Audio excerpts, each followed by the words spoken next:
Well, let's talk about financial services first, because they're always at the cutting edge of cybersecurity. Having worked in financial services myself, they do apply a fair amount of budget to cybersecurity, and for a good reason. It's because they are one of the primary attack targets. If an attacker is looking for money, then financial services is where that is. So they recognize that, and they put a lot of work into protecting themselves. But there are still a lot of risks. You can pile all of your technology controls higher and higher and buy all the latest firewalls and all the latest intrusion detection systems. But actually, what the statistics show is that it's the human side of security which is the major vulnerability. And it's humans that trigger these attacks and enable these data leakages. And so that's where I think a lot of the focus needs to be put. Buying technology will help, sure, certainly, but actually the human side tends to be underinvested. And when I look at some of the statistics, you'll see that on average, about 90% of the IT security budget goes on technology, and yet actually 90% of the risk on average comes from people. So there's a big imbalance there, which still needs to be rationalized. And I think if anyone's going to be at the cutting edge of solving that issue, it's the financial services organizations.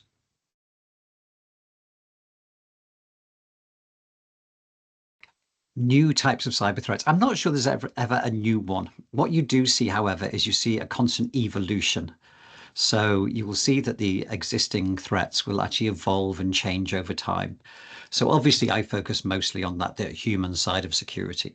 So you do see the techniques changing.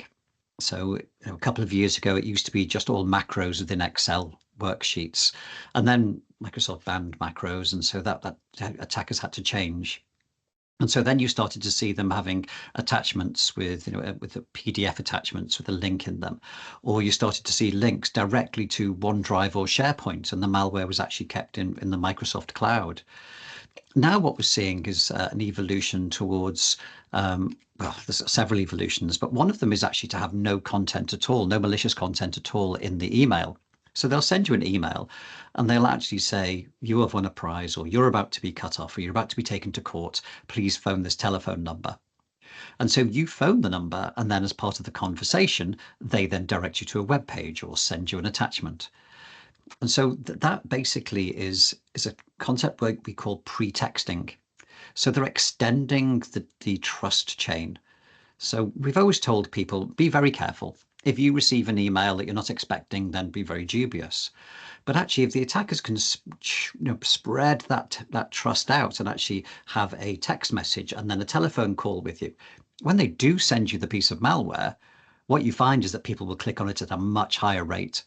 So this pretexting, this extending the conversation actually makes the success rate a lot higher.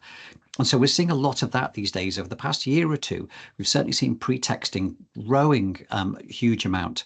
So we'll see SMS messages coming through before emails, or we'll see a voice call before a text. And it's all to establish that relationship, that trust. So when they do send you the malicious payload, you're happy to engage with it because you're already bought into the narrative. So that's one of the big trends that we're seeing right now.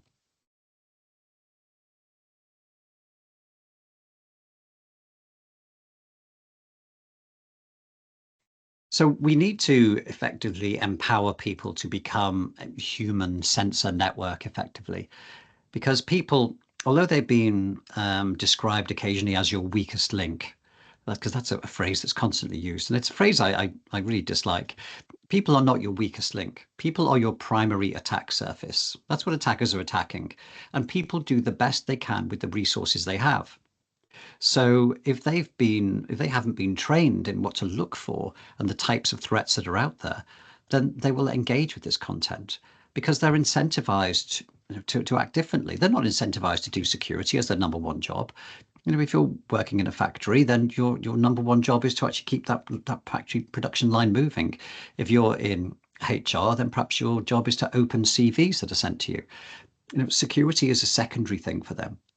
So what we need to do is we need to make people aware of the threats that they're facing, aware of what criminals are trying to do and how they're trying to do it.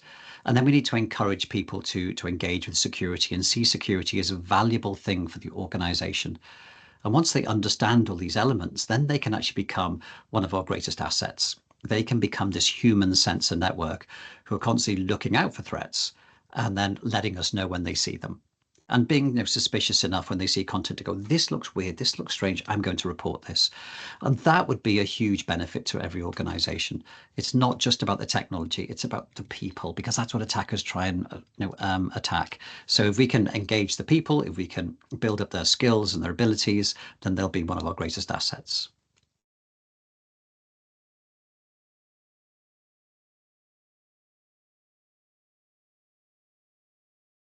Certainly, one of my favorite ones I saw recently was actually uh, an email that was received with absolutely no malicious content in, to the telephone orientated attack, as I mentioned earlier.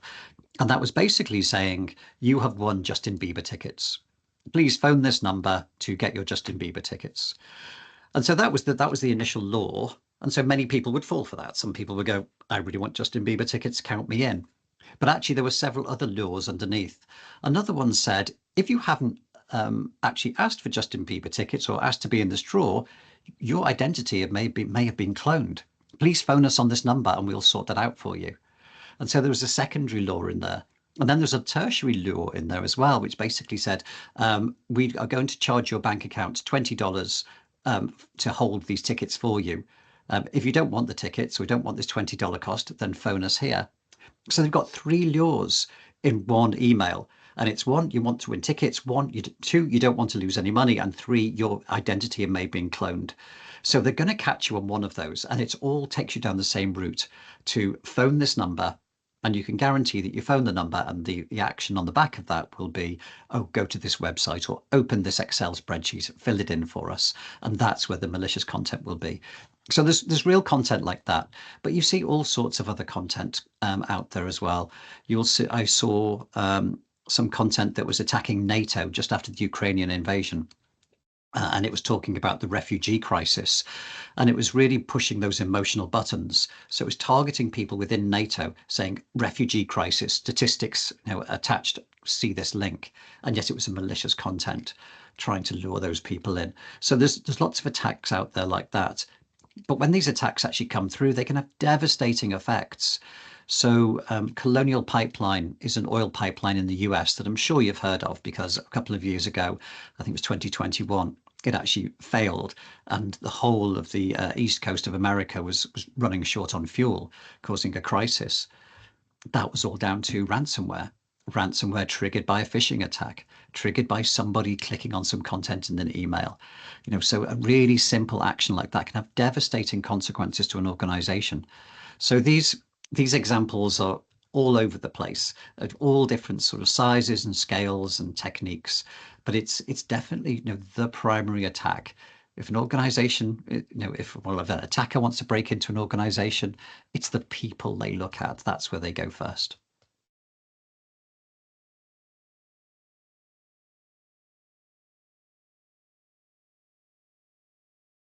So in defending, then AI gives the ability to start to look at some of the behaviors that people are exhibiting. So if an account is compromised and starts acting in an odd way, then AI will be able to start to identify that a lot more rapidly than perhaps a normal SOC analyst would be able to. So imagine your account is compromised and suddenly you start to look at parts of the network that you've never looked at before. That would create logs, but those logs wouldn't create anything terribly bad. They wouldn't sort of create an alert straight away.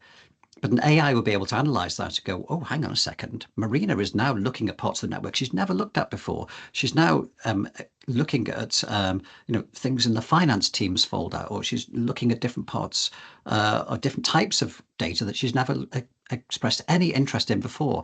That's odd behavior. I'm now going to perhaps ask her to re-authenticate, or I'm perhaps going to ask her, I'm going to raise a ticket with a SOC to go and have a discussion with her. So AI will enable us to hopefully spot those anomalies a lot more easily, a lot more rapidly, to respond to any compromised accounts or any threats. If your account is compromised and it's being used by ransomware malware, and suddenly it shows that you've accessed 400 files in the last minute, That's not usual behavior again. So AI could spot that and immediately go, okay, I recognize this as behavior that's consistent with a ransomware attack. Therefore, I'm going to revoke that account. I'm going to knock her machine off the network straight away so it can't spread any further. So AI can be really effective at helping us detect and respond to threats a lot more rapidly. The problem is, as you say, that attackers are also using AI. And so what we expect to see there is really hyper personalization. I think that's one of the things we'll see, and at scale as well. So we're all aware of the fact that if an attacker really wants to get to us with a phishing email, they'll start to personalize it. So they'll look at our LinkedIn profiles, our social media profiles. They'll figure out that Andy likes skiing. Therefore, I'm going to send him an email about the local skiing club is just kicked off and they've got a big discount. Please click here. It'll make it much more appealing for me to engage with. Now, that takes a bit of work from the attacker to go and do that. So they have to specifically target me, but it would make their success rate much higher. With AI, what they can now do is they can hyper personalize everything they do. They just set up a script and it'll go and do all the investigation into your background. It'll see what topics you're interested in. It'll tie it with local news events, and it will bring together an email which will be grammatically correct. It'll be emotionally triggering. It'll have the things you're interested in. It'll have local news events all put together, sent directly to you. And that will be a very difficult thing for you to resist to engage with because it's pushing all of your buttons. So they'll be able to do that, and they'll do that at scale. They'll be able to do that for every phishing email going forward. So there's that aspect to it. There's also the aspect which we may come on to later, perhaps, about cloning, about deep fakes and voice copying. Those technologies are out there already, and we're starting to see them come through. So it could be that that will be part of the AI attack vector too. In fact, it absolutely will be. We're already seeing it. So AI is going to help the attackers just as much as helping the defenders. So the continual arms race of cybersecurity will continue to go, I'm afraid.